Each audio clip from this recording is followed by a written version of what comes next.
Day, you already know what day it is. It's Wednesday, the best hour of your day. It is the conduit. It is tipping points and puzzle pieces. You know what time it is. I don't have my horn, so I can't hit my horn. I can't hit my applause. But there we go. Applause, applause. All right. So we have Mark Boatwright-Frost as usual for tipping points and puzzle pieces, and myself. How you doing today, Mark? I'm doing great, but I want to know why it looks so different in here. Oh well, I mean, we've got a special show. What episode is this? It's episode. Oh my God! It's episode 25. The famed episode that I've been waiting like 4 or 5 weeks to figure out what this episode was going to be. So I don't know what the questions are. I don't know what's happening. You can see our distinguished guest today, Laomi. How you doing, Laomi? I'm doing really well. Thank you for having me here. All right, that's awesome. And then of course Terry, who is also resilient.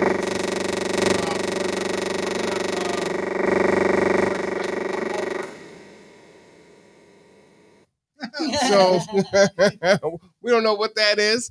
But Mark, I'm gonna go ahead and hand it off to you for a few minutes. Okay. While you kind of get us going, while we give Josh a few minutes to get here. Yeah. So Josh Hinman's also going to be here. And the conversation is going to include both of these wonderful District 3 commissioner candidates for Kitsap County. And it's going to be an interesting conversation, but I want to start off because when I'm not doing this, I'm running resilient ecosystems and engaging with people, working with Marwan and feeding folks, doing the barbecues and all of that stuff. And so I talk to a lot of different people and I present to a lot of different people. And I want to be honest and share something with you here. I try and be as balanced and fair and unemotional as I possibly can be here. But to be honest, my life is a bit of excitement and hope, but countered with depression and disappointment. Just want to make sure we're good. And disappointment to a great degree because the people I meet don't seem to understand the words that I say. So in regards to that, one of the biggest words that we talk about is culture. And I got to think from the reactions I get that people don't understand what I mean when I mean culture, or the culture is one of those words that is too vague for them to grasp on to more than, let's say, a drumming group or a specific cultural artistic activity. Matter of fact, within the state, if you're going for a culture grant, it's not about social change. It's about, music or art or something like that. So it's one of those very weird words. But I wanted to take a moment because this conversation is going to require us to come to a baseline. So when we're talking about culture in this construct, we're talking about, or this context, we're talking about a social contract. We're talking about the contract that we have with each other to live together. And that is a framework. And we're going into this conversation with the context that our framework is broken. And today I was doing some reading and doing some work, and I came up with this analogy is that if you look in the mirror, and I challenge all of you to take out your phones and do the mirror feature and look in the mirror and look at yourselves. Come on in. And Josh is here to join us, so.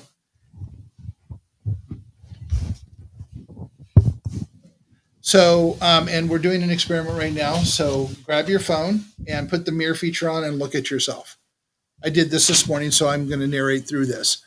All right. So when you look at yourself, you're seeing your most human form. And we're usually terrified of looking at ourselves in the mirror. So I want each of you to look at yourself on your phone and see the human there. And as you see the human there, I want you to think of our cultural framework, which is broken, as a cracked mirror, distorting our human reflection. So it does not actually reflect our humanity, but rather something else. So I'm hoping we're all on the same page that when I talk about culture in this context, I'm talking about a social contract for us that does not work for us as humans. And this is important to understand today because we're going to be talking about what it could be. And you've heard us talk for 24 episodes about how to be more human, how to go out and meet your neighbors, how to be more resilient by meeting your neighbors, how to engage with your community, how to do better, and to be a better human being. But unless you understand that our cultural context or cultural framework in context is broken, why would you want to do anything? I mean, why would you need to do that? And there's other reasons for this that we'll touch on later. But I want to start with that baseline before we have this conversation. So the commissioners are here, and the commissioner candidates are here, and they both are very excited about having this conversation about what a more human future can look like. And I'm looking forward to their answers in context of Kitsap County. Now, I've been asked a lot of times, why Kitsap County? I said, think about it. We're a peninsula. We are surrounded on three sides by water, and the way south and north is very thin, narrow rural roads through Mason County and Belfair and such. We're kind of a captive county. If anything bad happens, we're on our own. Would this not be a great place to come together and build resilient communities and work with our neighbors? Would it not be the best place that any of us know to do that? So why don't we? So I'm going to throw this to you. Josh, why don't people come together? Well, how about we introduce Josh first? Josh, why don't you introduce yourself? Yeah. So name's Josh Hinman. Lived in Kitsap since 2009. I've got a family, 3 kids. Wife Brenda teaches at Esquire Hills here in our community. And I've been an executive director at New Life for the last many years. Before that was a foster care director.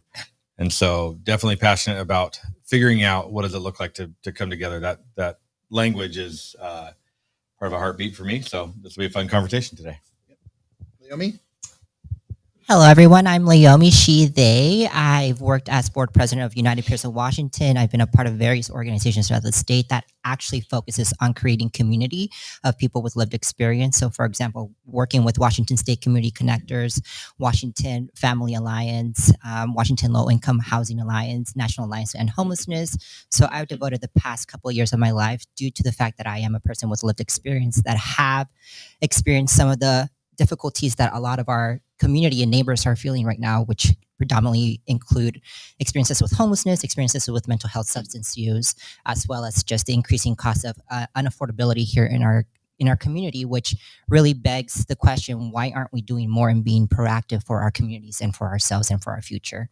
So for me, this is a really important topic, because this is what I've devoted my past 6 years of my career towards, in making sure that everyone who calls Kitsap County home doesn't have to ever doubt or second guess their purpose or their role in this community and in their life.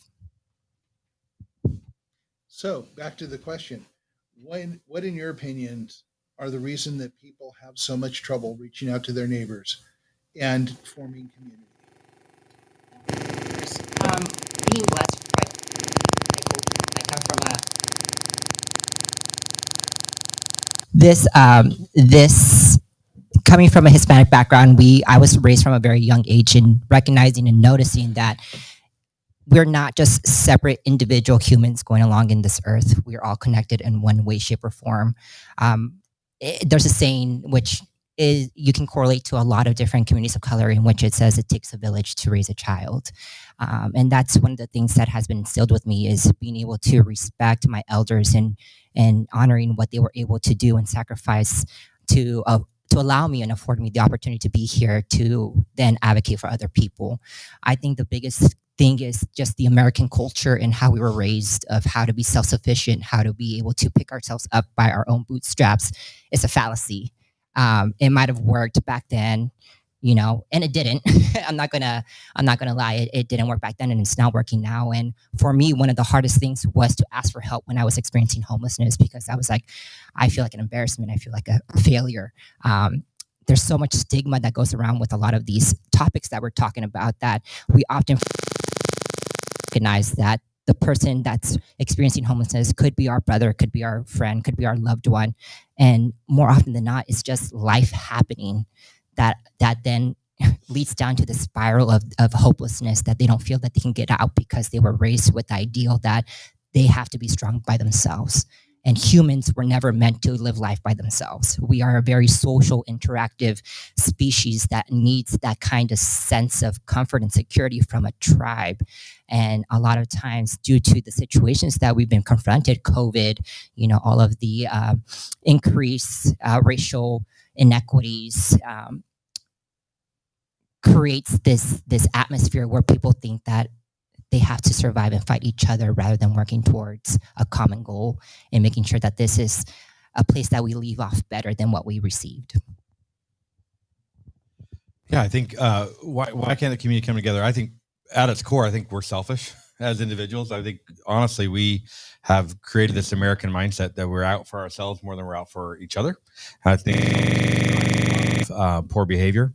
I think Brian Stevenson, the author of Just Mercy, he did a TED Talk one time and he pointed to the idea of proximity being one of the things that can actually help people grow together. We have lost the art of having conversation and dinner and community with people who are different than we are. We've decided that if you're different, we can't get along. If you're different, we must oppose each other. If we have deep differences, we can't love one another. And I think I would agree. I think it's a fallacy to say that certain things can't coexist in the world. We can't disagree on maybe an approach to how to help homeless and yet still respect, honor, and love one another. We can't disagree on really important topics of our day and yet still respect one another to actually value the opinion, think that somebody else is actually coming up with a research-based, a thoughtful, intellectual conversation that they want to have about an important topic.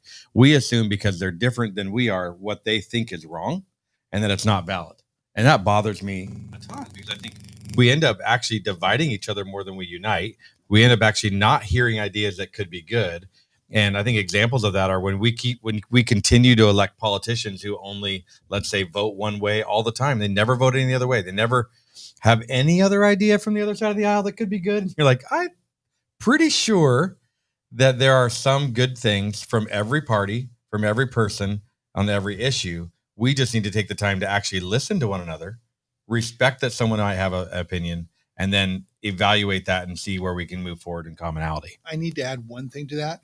Yeah. We have to trust that the people are going to be acting in good faith and speaking in good faith. I would agree. That goes down to the trust issue that I speak a lot about, is that we don't sometimes listen to people on the other side of the aisle because we don't believe that they are acting in good faith.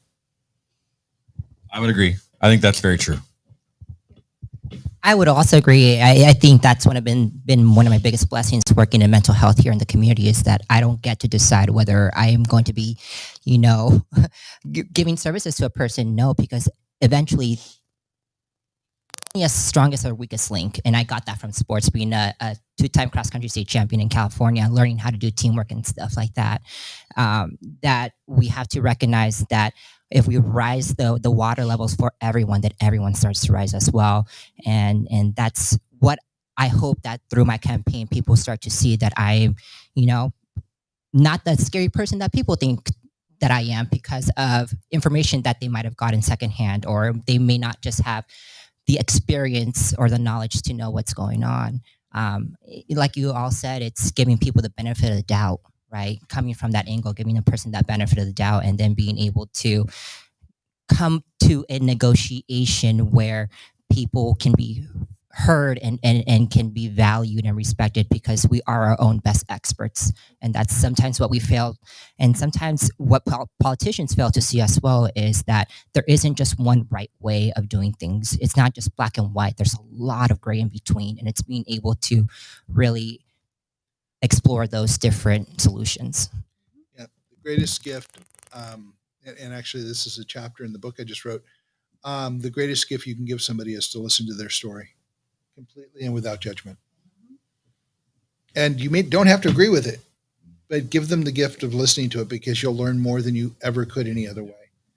All right, so we know who you are. We know that there's an issue with people connecting, and I will posit that the broken mirror analogy works really well for this, because I call that culture. You called it human nature, and you called it the American way, but I would say it is the culture we live in the social contract we have benefits the few over the many, and they do that or that happens. And I don't want to say they do that, because I am not a conspiracy theorist. Please do not think that I think anyone is smart enough to run a conspiracy, actually. And if you look around you, you point out the 1 or 5 people around you that you think is smart enough to run a conspiracy, and I will applaud you and take you to dinner. But that's the way things work. It's a playbook, per se. And so when I say the culture is broken, it's broken for humanity, but it works really well for some. And that's the divide and keep us othering each other and keep us afraid of each other and keep us being uncertain that the other person has goodwill toward us. Now, the funny thing is that I've gone out and talked to a whole bunch of people that look differently than I do. And I've talked to people who think differently than I do. And it's part of kind of what I do as the executive director of Resilient Ecosystems. It's my job to talk to people and bring many pieces of the puzzle to the table as I can. And I found more people resisting me because I'm an older white guy than I do about any of the issues difference between them. And it's kind of amusing to me, because out of all the things that you could say about me, including calling me all kinds of names and probably being right in some ways, being an old white guy is the thing I have the least control over. So I often say to people, yeah, that's more about you than me, because I was born this way and there's not much I can do about it. And that's true of most everybody. So let's meet on a ground where we have some commonality. All right, so culture. Can we agree that that we're working from a baseline that our cultural contract is broken for humans? I'd agree with that. Okay. The issues that we're being confronted today and we're starting to notice are symptomatic of that system that hasn't been working for so long, right? Every single time that a new article comes out, one of the headlines is, been happening for the past 30, 40 decades. And I'm here as a 31-year-old asking, where were the leaders back then, right? Where was that foresight? Where was that proactiveness? And I do want to put you're correct in the sense that you don't have any control in the skin that you were born in, but it is 2022 and you do have the ability to look things up and to make yourself a better person. So that way you don't ask other people who are already marginalized to meet you where you're at, but you're able to meet them where they're at. You and I will not disagree on that at all. And I never ask people to meet me where I'm at. I always go to where they are. But their willingness to even say hello sometimes is affected more by my looks than it is about anything else. Okay, so we agree that our cultural model of today is broken. Now, I will take it one step farther, and I get a lot of pushback on this, and Josh and I, you and I both talked about this, that I see that all of the issues that a lot of my brethren in nonprofits and a lot of politicians struggle with all the time, I see those as symptoms of our broken culture. Racism, sexism, elitism, fear, inability to connect. And, we talked, I believe you mentioned along the line that, people who don't look like you. But in neighborhoods, a lot of people often look like each other, but they still won't talk to each other because they're afraid, because this guy over here thinks this way or does this and he's not. We just won't go out of our comfort zone. And I have a theory about that. We'll talk about that a little bit. But to get to the meat of everything, if we can agree that there are a lot of symptoms of our broken culture, we can start using the analogy of our culture is a cancer to our humanity. And the symptoms are what we spend our time trying to deal with when we're not spending a lot of time actually dealing with the disease. Fair statement? Yeah, I think it's fair. I think the challenge I would give is that I don't think everything's broken. No. And so the only caution I would want to give is I think sometimes we're so quick to only look at the things that are broken that we aren't able to recognize the things that are actually good. And so, I mean, there are some communities who do come together. Yeah. And we should celebrate it. There are ways in which, we need to celebrate when we see the things that are beautiful, that are working. We absolutely in the do. same way we need to name the things that are broken. And Right. so I always just want to balance those two. Right. And so I think my mirror analogy works really well. We have a broken reflection of our humanity. And so sometimes it works and sometimes it doesn't, but it creates a lot of problems. So now we're into the meat of the subject. We've gotten this agreement so far, and we have an agreement of what culture is, and that our culture is broken, and that it could be termed like a cancer, and we deal with the symptoms, and that not all things are not. The patient hasn't died yet, so there's some good things going on. All right, so now I want to paint a picture briefly of what another gentleman in 1963 created as a vision for a human future. And it's very different than ours. And then I want to kind of go through a few pieces of it, and then I'd like to have a discussion about it, and then I would like your thoughts about how we might get there. Now, there's a lot of discussion today about things like universal basic income. We seem to be completely averse to universal medicine, or at least politically averse to universal medicine, and all of the things that other countries except ours, matter of fact, virtually every industrial country except ours, considers a humane and civilized way to be. Now, I'm not going to dig at things. It's just kind of, that's the way it is. But Gene Roddenberry, when he wrote the original Star Trek, which, by the way, I don't know if you guys know this, was produced by Lucille Ball, which I find enormously amusing. When he wrote the stories of the original Star Trek, he baselined the culture as the people finally coming together and overcoming our natural human nature of violence to come together and realize that, we made our own mess and maybe we have to clean it up. And he never talks about the conversion, which is actually what I want to talk about here. But the universe that they came to was where everyone has shelter, everyone has food, everyone has healthcare, everyone has education at some base level. And where you go from there is what you do with what you have. And so that's a really interesting model as far as I'm concerned. And I don't have any idea how we're going to get there, but I think we need to. Because if we can get to a point where everybody has education, and not the education we have today, but education where we're taught to do things and use tools in a meaningful way and have information on the table that is scientifically, it is data rich and true.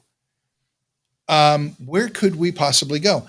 Now, I'm going to dig on our corporate culture for a moment, because when you take, my argument is when everything is about the quarterly profit and shareholder profit, then you start skimping on things like research and development. And this really kind of went away in the 80s and into the early 90s when they started, when company models, starting with GE, Cisco Systems was right there with them, started buying companies who did, that made products that could fit into their product line.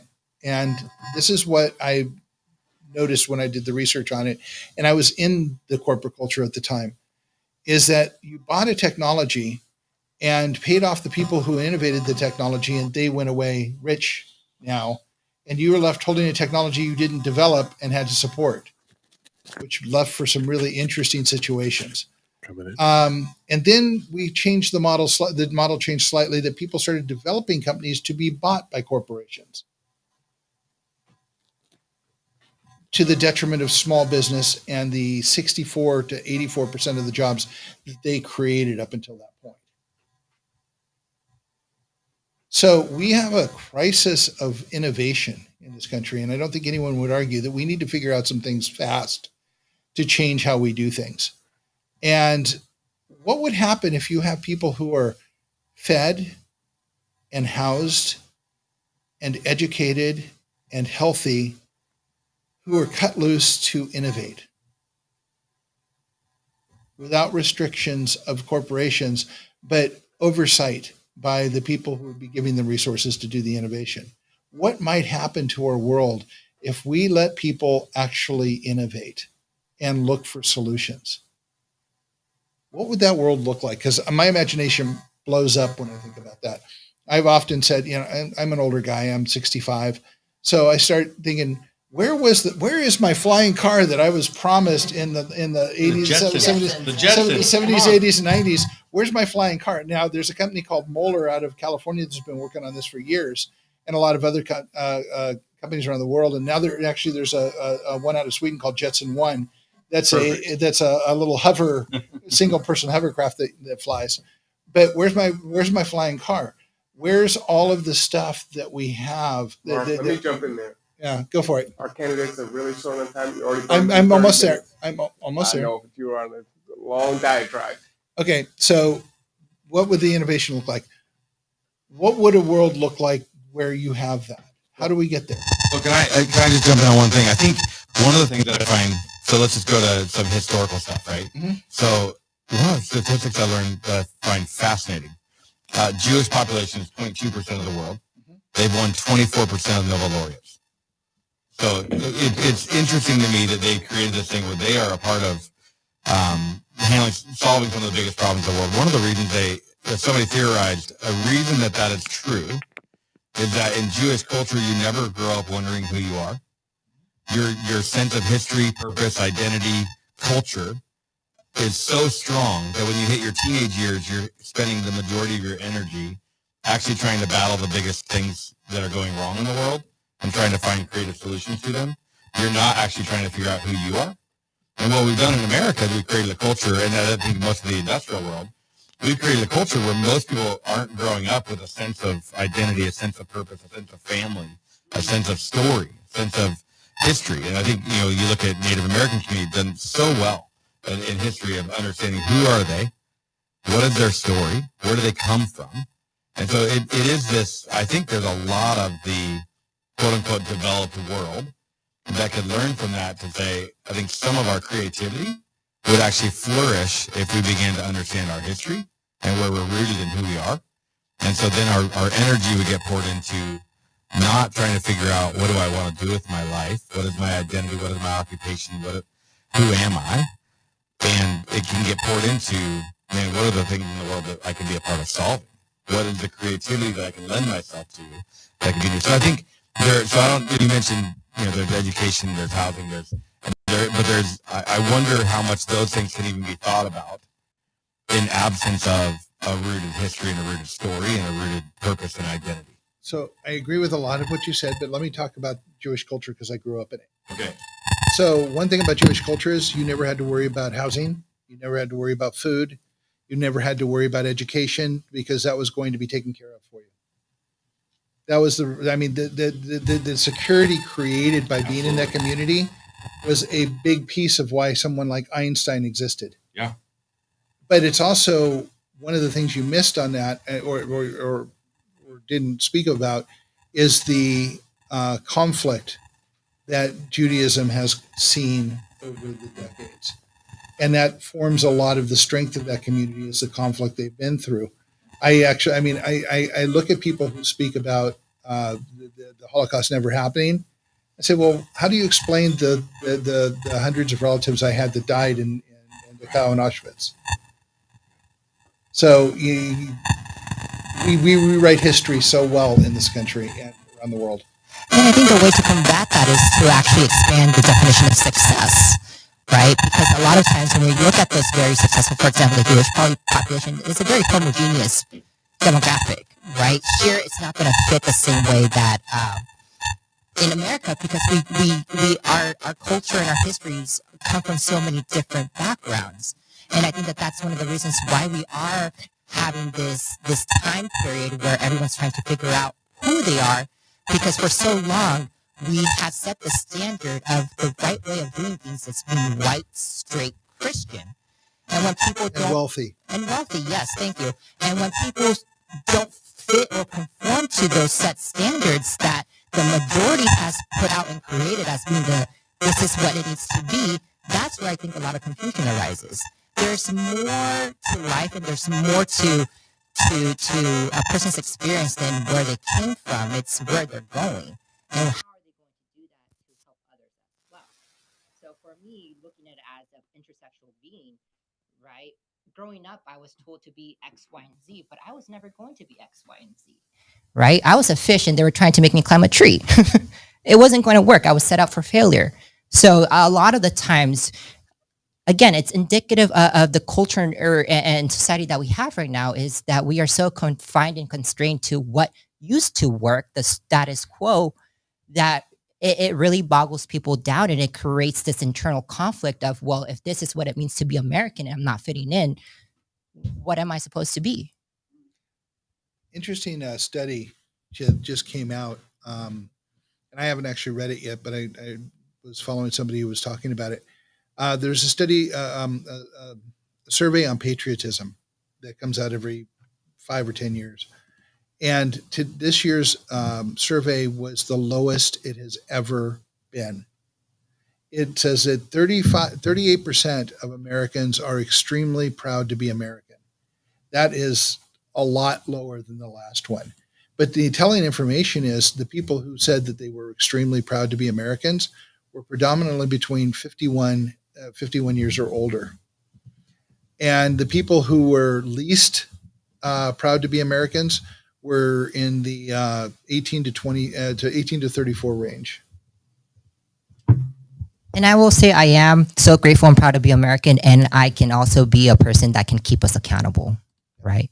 I think that that's the biggest thing, is that we know the greatness of what American can be. And we were sold that from a very young age of, you work hard, you do your best, you can reach and do whatever you want. But that is so out of reach for a lot of people, especially my generation of millennials and younger, where, you know, this year for 4th of July, I had to really think back and look and contemplate and process and be like, how can I be proud of a country who, for half of the population, they're not being treated equally? Whether or not that's my place to say yes or no, right? Just seeing the pain that is happening within just my own family and the situations that they went through, right? It really, I really had to take pause. And like I said, I am proud to be American, but I also know that there's so much more that we can do. And for that, like, I have to be honest with myself, right?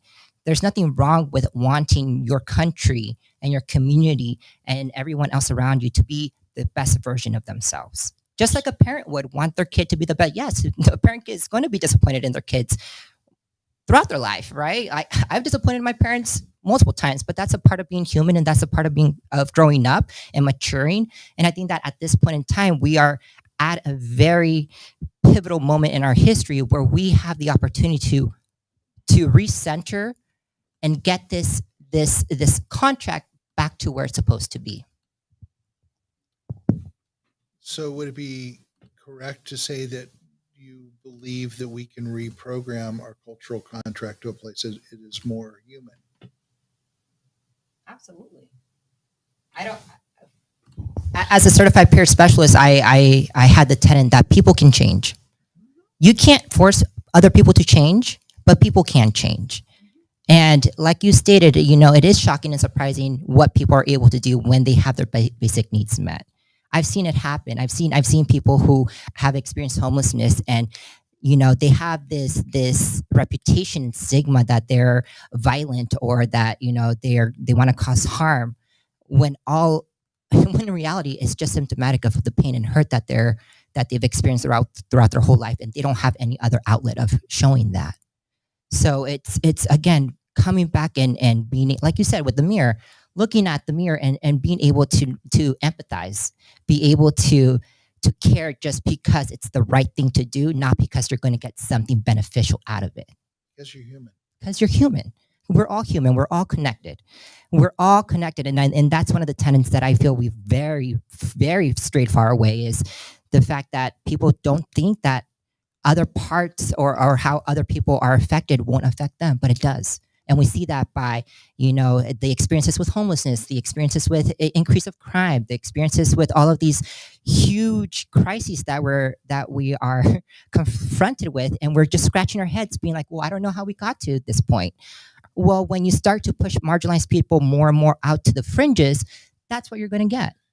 Okay, so here's the. Oh, go ahead, Josh. Well, I mean, there does also have to be a point where we can't kid ourselves. Like there are some realities, but we do that very well. We do it well, but we're also ignoring some. I mean, there are some things that have shifted. I would say just in culture at large. I mean, I think in the way that families interact, and the expectations of your children and what they will do, and the hope for your kids and what they would do, and the ability for us to hold ourselves mutually accountable. We've lost the idea of what are we holding ourselves accountable to as a culture. And so those things are when we start to separate all of that and we don't play into or put thought into and really diagnose like, well, where did things begin to go wrong? And so so I want to be really careful of even like, it's hard for me to, if I say, well, man, I'm a really big patriot and I want to criticize America to the point where I won't support the ideal of being an American, which I've heard from many of my friends, many of my younger friends. And they are walking this tension, and in one breath, one side of their mouth, they'll say, I am an American. I'm really happy I'm here. And the next side, I've watched some of my friends who will then go burn a flag. You're like, those two things can't actually coexist in that way. Like in the way that you want to present, there's a better pathway forward that we're unwilling to actually hold ourselves accountable to as a culture. That bothers me as somebody who is thankful, but also raised by a World War II vet who my grandfather had deep pride in his country, partially because he went through trial. And I think one of the reasons that some of our younger generation actually is disconnected from that is they've never felt trial. They've never had to experience fighting for the country that they live in that has given them freedom. And there is a disconnect. So and I'm not saying that to say, please don't mishear me. I'm not saying that it gives an excuse for people to not understand that there are deep problems in our culture that we need to solve when it comes to homelessness, mental health, addiction, all of those things. I don't want to be misunderstood. I think all those are really real, very deep, and have to be reapproached. I also don't want to say, I have a lot of negative experiences from growing up. I have a lot of reasons I was raised by a World War II vet and not, so there are reasons that my life got there. And I was taught resiliency. I was placed in deep community. I was given an opportunity where I also had to actually own my own behavior and step up and live out who I was and who I could be. And I don't want to separate the ideal that there is a framework where individuals do also have to, at some point, we all have to own our own behavior and ourselves. We can pay for everything for people, but if we don't expect behavior that matches the level that we have a mutual expectation in our community. Fair point. And I think now we've probably, I would say, when you go, look, what have we lost currently? We don't have a mutual expectation of behavior at all. Well, so, I'm going to couch this in the form of the discussion then. Yeah. And you tell me if I nailed this right. So you're saying that if we do the universal basic humanity package which covers all of the things we discussed, then we also have to hold people accountable. So let me tell you what Roddenberry did. I would agree with that statement, by the way. I do want to say yes. Okay. Roddenberry said that, sure, you can live in the basic, you can have basic housing, you can have basic food, you can have basic, but if you want anything more than that, you're going to have to take the opportunity that you've been provided and provide service for your community. You can be an artist, you can be an engineer, you can be an innovator, you can do anything you want to do in the true promise of the American dream, but you have to perform services for your community. And if you don't, you're going to stay where you are in like the very base. If that's what you want, that's fine, but you have an opportunity to get more. Probably the biggest challenge that I think in my own head I hear in the basic housing, basic food, basic education is who defines basic. Because I actually think right now our conversation actually is who defines what's base. Mm-hmm. And we disagree on that in the community. So, I mean, there's a deep I don't think divide. we've even had the conversation in the community about what that is. There's a lot of people saying a lot of things, but no one's sitting down and actually talking about it. But I think we would have to figure out that line. Yeah. And then the unfortunate part, I'll go back to the very first answer. What do you think is one of the biggest problems with community? Selfishness. And at some point, unfortunately, what do you do with the people who decide what the community decided was base still isn't good enough for me? So I want to take some of your base because I believe I deserve more base. And so we will have to answer Because I don't think you can get rid of, I don't think in any ideal society, you will get rid of the selfishness that will exist in some to take from others. Because I think that there are, no matter what world we create, there will still be people who decide to try to exercise power over others. So how do for we just how the do sake we of exercising how do we power. and the question on the table is, how do we get from where we are with that to minimize that so we can maximize human potential? I think you have to be able to agree that there are, at the end of the day, if somebody's unwilling to live by our mutual expectations we've set as a community, then we do have the willingness and fortitude to hold them accountable for that.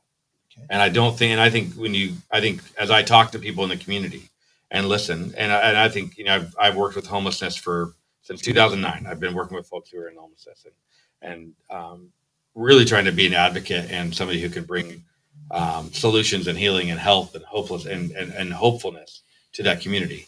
But we have lost the willingness as a community to actually hold people accountable to mutual expectation. And when we do that, and so that might mean that somebody has to go to jail. And I hate saying that, but at some point point that happens. But we're looking this way Yeah. about accountability, but we also have to be looking this way about accountability, because we need to hold corporations accountable. Amen. We need to hold politicians accountable. We certainly Absolutely. need to hold, excuse my language, I'm going to be political here for a second. We have to hold the freaking Supreme Court accountable Yes. in some way or another. Congress, all of it from the ground up, because I think part of the problem is we haven't been holding anybody accountable for too long. Absolutely. And so how can we hold ourselves accountable? We have examples of it in our race right now. And this is too political. We have a candidate who runs a port commission who's giving money in the community that doesn't have anything to do with transportation, which is what port commissions are to do, giving money away in the middle of an election season to go after votes. And to call politics, that's the epitome of when we've decided we're not going to hold each other accountable. We're going to allow people to make decisions that aren't actually in the best interest of what the job was supposed to be, in order to garner interest and votes in a community. And those things just don't work. That's not okay. And so, yes, you're right. We have to, from A to Z, everybody has to be held accountable, from somebody who works at a church to somebody who's teaching your children to somebody who works at Walmart to somebody who, it doesn't matter where you're at. Everybody has to be held accountable. And that's that design of what are the mutual expectations that we can come to as a community to say, these are the truths by which we will agree to hold people accountable to. And that we're back to the social contract, which I'm talking about needing to do that. So Naomi, go ahead. And I have one more question for both of you. So, well, being as a person who's experienced homelessness, and knowing the services that are available on the county, knowing how much lack of justice, equity, diversity and inclusion there is in the organizations that provide those services, it's really easy to hold someone accountable when the system itself is against you. As a person who's worked in mental health facilities, I can see firsthand how certain demographics of people are relegated to the justice system, the criminal system, just because of their skin tone. And that is not something that anyone else can refute, because I doubt that other people have seen something so intimate happen right in front of them, excluding, people who have done the work. But again, it just breaks my heart that when we talk about accountability, yes, and the marginalized, vulnerable communities will further get penalized for some of the things that are outside of their control. And I think that that's why it's so important to have people with the experience and knowledge and the wisdom of navigating the systems to be able to lead us to a more equitable community, because of the fact that it's not all just, it's not butterflies and rainbows out there. We all know that.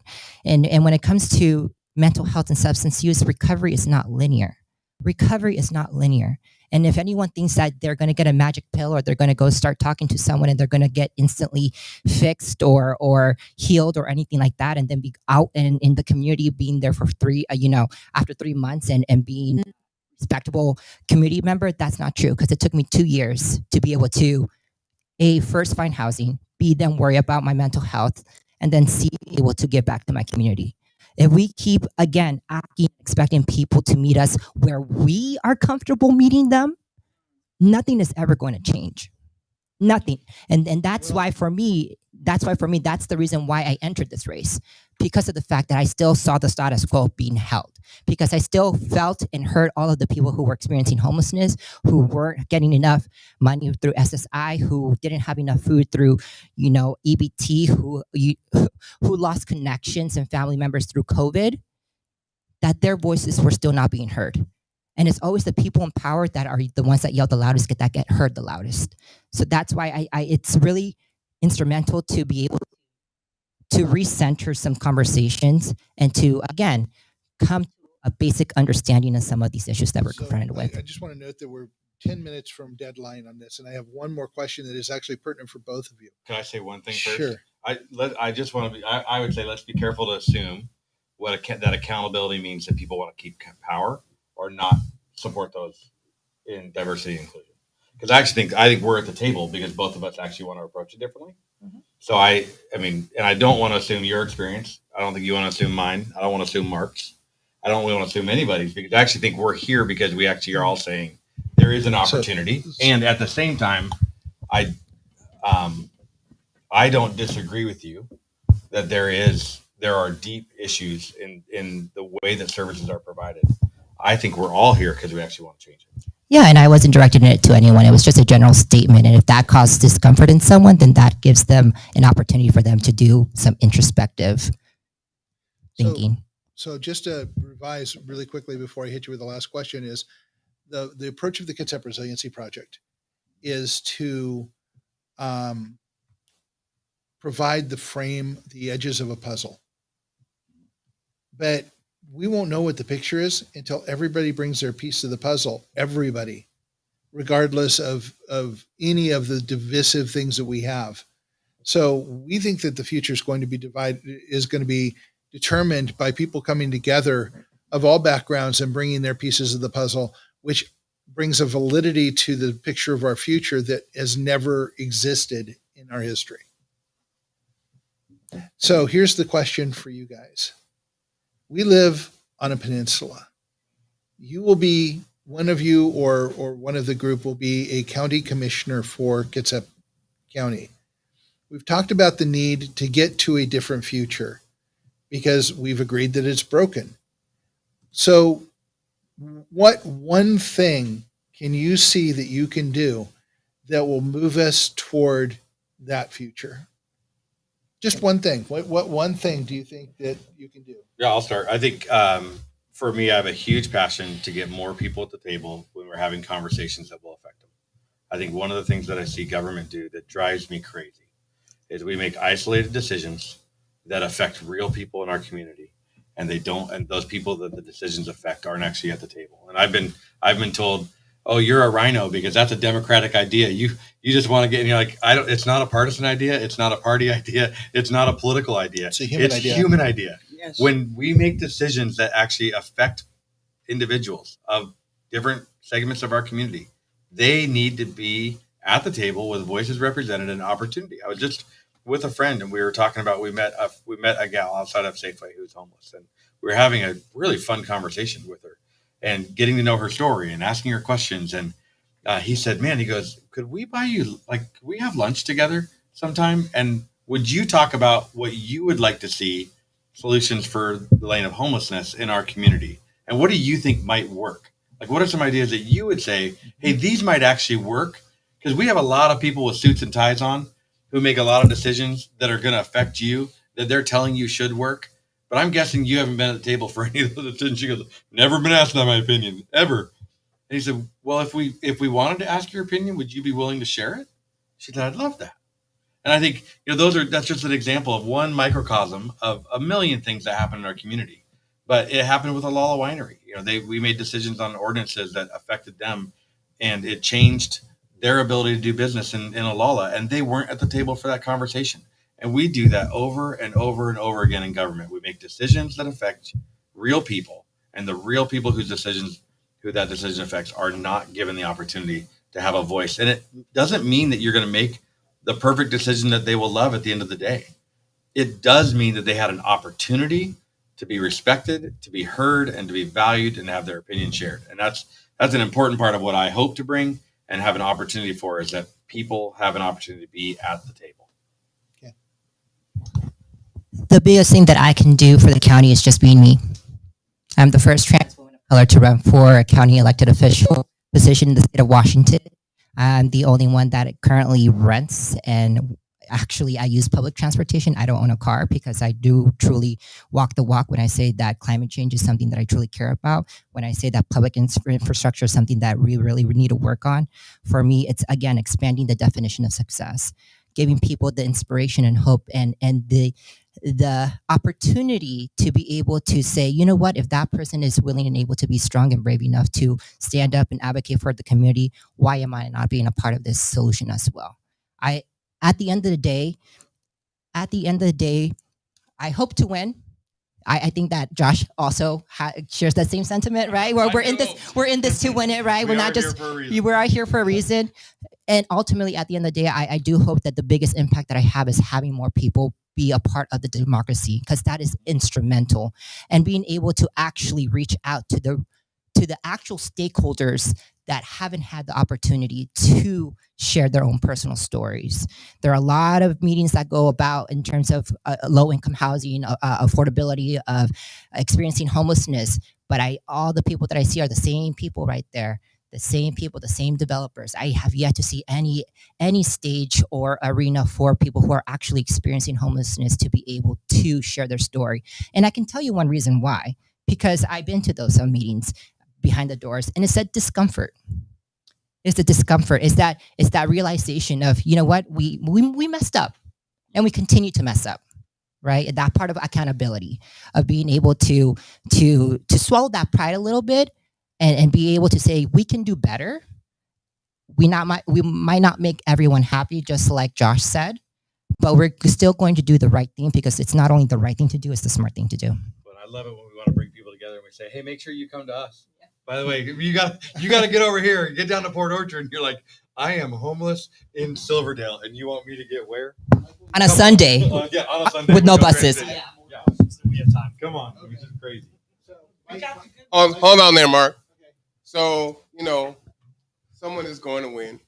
The children are our future, and we have a youth that has a question. Come on. I don't have a question. Yes, you do. Go ahead. No, I don't. Yeah, go ahead. I don't have a You question. got this. What? I'm with you. Be brave. No, I said the basketball thing? Yeah. Oh, you guys should work on getting more basketball courts. Yeah. Why is that important? We can't quite hear you. Say it a little louder. I said that in Kitsap County, I think there's not enough basketball courts, because me personally, I always try to find go play basketball and stuff, because I'm a pretty active person, and me and my friends are just there's nothing to do, so we're let's play basketball, but there's nowhere to play basketball at. So let's talk about skate land on that one. My daughter grew up in skate land, and he's right. There aren't enough activities in Kitsap County, and for youth. The Boys and Girls Club seem to have them, and schools seem to have the capital on it. But my daughter grew up in skate land. She actually became a Northwest Derby Company awesome. roller girl. So I'm looking at this going, what happened to all our support of community activities? Well, and I'd say, to your point, is it Michael? Is that right? Did I hear that right? So I think, Michael, one of the things the New York Times reported at the end of last year, that the Surgeon General said that mental health crisis of teenagers is at a national disaster level in America. Coming out of COVID, probably doesn't surprise any of us at the table. But it did point to 3 solutions. And you're pointing to, I'd say, all 3. 1, go outdoors. Number 2, exercise. Number 3, be face-to-face with peers. And that if we actually want to turn the mental health crisis for teenagers in our community, those are the 3 things that they're saying every teenager needs to do. And so when you talk, it's not just basketball courts. I had a conversation with a family, and they said that skate park in Silverdale is, kind of falling apart, broken. We want to go there and be there with our friends, but it's not that much fun to go there anymore. There's no places for our kids to go out and actually just goof off and have fun. And I'm a guy who, every single Saturday morning, 9 a.m., I was at Candle Park in Tacoma, and we were playing basketball with a bunch of people, and the fire department used to show up and play with us. And it was a community thing, and people were together. We got to know our community. We got to know leaders in the community. but it came from being present and having places that we could go. And Kitsap does have some nice parks, but most of them are more trail centric and less activity centric. And so we do need to balance what that looks like in Kitsap. And so, evergreen parks are pretty long drive for most people. It's not, there's like 2 or 3 that are really great. There's not a ton in our community. And so I would agree with you. And I think there's science behind your desire that actually will help America if we actually do more of that. And, the interesting part is it's actually pretty inexpensive to do some things like basketball courts. Like you're talking cement, a post, backboard, and a hoop, right? And so there's opportunity there, I think, for sure. So why isn't it done? Priorities. I mean, we prioritize everything in the county is down to priorities. Just where do you want to put your priority of where you spend your money? And nobody's going to say it's easy. All of us who might argue, hey, I would do this XYZ with this or that. It's easy to say that when you're not in the budget room, which I've been in for the last 3 years, making the decisions on which county department's going to get funded and why.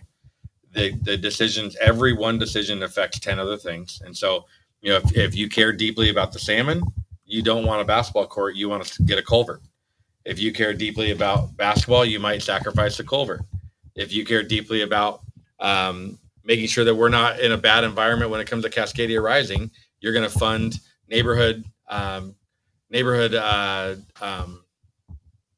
gardens, and you're going to start growing food in there, and you want us to resource it. But there's Really all of these things are so interconnected that at some point you're making priority based decisions, and we're never going to agree on all the priorities together. But the reason it hasn't been done, it hasn't been the priority. And I do respect your time, but I do want to ask one last question. So can we keep it short? Yeah, absolutely. Michael, you're absolutely right. And what you're asking for is called peer support. Simple as that. And it's being able to hang out with your friends and your loved ones in areas to be able to live life, right? So it does come down to priorities. We have to recognize that we are a more older demographic population here on the Kitsap, and a lot of the services that we have offered have been skewed more towards the elder population without being proactive and actually acknowledging that our youth are the ones that are going to be assisting our older population as they start going into all these retirement homes and need that extra assistance. So we have to be proactive in being able to retain our youth as well in the county and not have them leave, because that's oftentimes what happens. And that's one of the things that I've heard from a lot of long-term Kitsap residents is the fact that the price of living it and they're not able to afford it and they have to leave.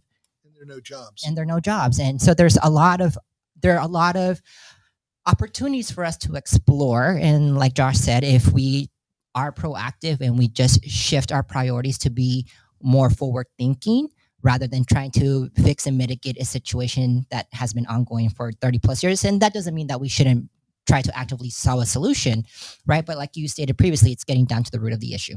Yep. So final thing I have to ask for both of you, someone's going to win. And one of our priorities in the Kitsap Resiliency Project is to promote community gardens and food security here on Kitsap Peninsula. I don't know if you know that the average produce travels 900 miles to get here. And we have bridges, boats, and narrow roads. So if anything happens, we have 300,000 people that are going to be hungry in 3 days. So we want to promote, one of the things we're promoting for resiliency in the county is the creation of community gardens, victory gardens, and food grow centers, which we modeled, it is the Clean Technology Trade Alliance modeled for Chihuahua, Mexico. With those, we can create 1,000 jobs. We can create year-round produce growing here. We can create food security. And as a note on this, Costco spent $50 million 2 years ago trying to secure their lines of produce. Walmart did their subsidiary Asda did a study in 2015 and realized that 95% of their produce was at risk due to climate change. So all of them know that we're going to possibly be without food, or that there's a food crisis coming. And what I would like to ask both of you is your thoughts on committing to zoning and not necessarily paying for the grow centers or gardens, but zoning areas for agriculture or industrial agriculture in the state, not industrial agriculture like ag industry, but to be able to grow our own food and create food security and jobs here. Absolutely. I think that's a great opportunity and solution that we can absolutely explore, not only to create and foster resiliency, but also to also increase um, the amount of conservation that we need to be instilling in our community as well, and being able to protect the natural resources that we have. The longest shorelines in the state of Washington are here in Kitsap County, right? So it is very detrimental that we do steward the land in a positive way and keep the rural aspect of it, which is why I moved up here back in 2014, because I did love the natural beauty that Kitsap has.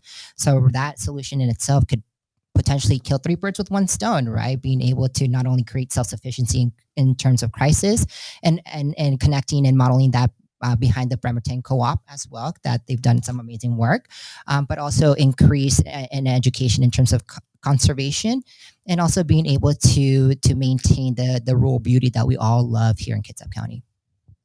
I'd say I think there is some discussion. I got endorsed by the Farm Bureau, so we had this conversation around what does it look like for agriculture in Kitsap, and there is actually some downside to actually getting zoned as agricultural. It instills some things that some of the farmers markets would say, and some of the farmers who bring their food to that, please don't redirect my property in that way, because it changes their taxes, it changes the way in which they can grow, it changes some of the rules that aren't actually as beneficial. So there are some ways around it.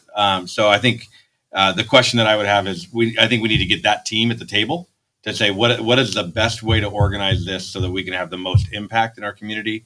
I love the idea of self-sustaining communities. I love the idea of more gardens. I love the idea of more feeling of things like farmers markets and that type of thing happening in our community. Because I think, one, it is a place where people then begin to gather.